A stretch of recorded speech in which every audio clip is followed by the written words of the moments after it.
I guarantee you'll never want store-bought bread after this. We're gonna make some sourdough. Grab our food scale. We're gonna feed our starter lukewarm water. Make sure it's not hot or you're gonna kill all your starter. 50 grams of water, 50 grams of flour. Now me personally, I like to feed my starter all the time so that it's always super active. You know your bread is always gonna be beautiful. Chopstick, that's what I like to mix it up with. Still a little bit of starter in the bottom. Scrape it all off the sides. Everything nice and incorporated. Here's our starter.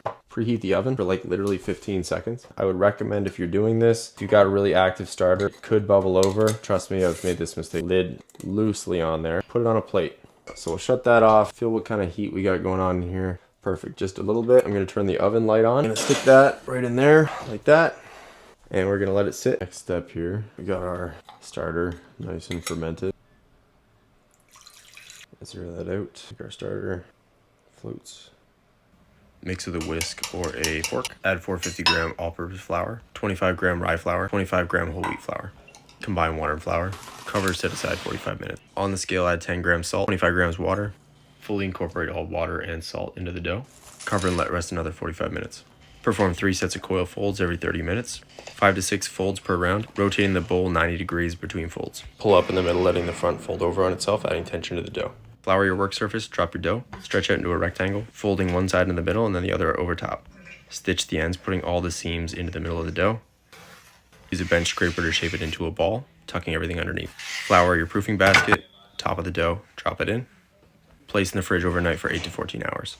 Just about ready to bake, so preheat the oven to 500 Fahrenheit or 260 Celsius. Let the Dutch oven preheat at 500 degrees for 30 minutes before taking your dough out of the fridge. Place your dough on the counter, tear off a sheet of parchment paper, flip the dough onto your parchment, slowly releasing the proofing basket from the top. Smooth out some of the flour and do a poke test. Looks good, we passed.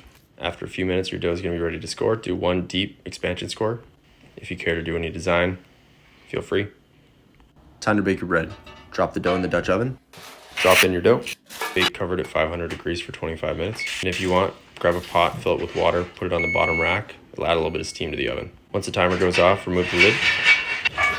Bake at 460 degrees for another 12 minutes. Grab yourself a cooling rack. Carefully pull your freshly baked bread out of the oven by the parchment without burning yourself. Slide it off of the parchment paper onto a wire rack and let it cool for at least 1 hour before slicing in, and enjoy. Keep your bread fresh, slice it into individual slices, put between parchment, freeze.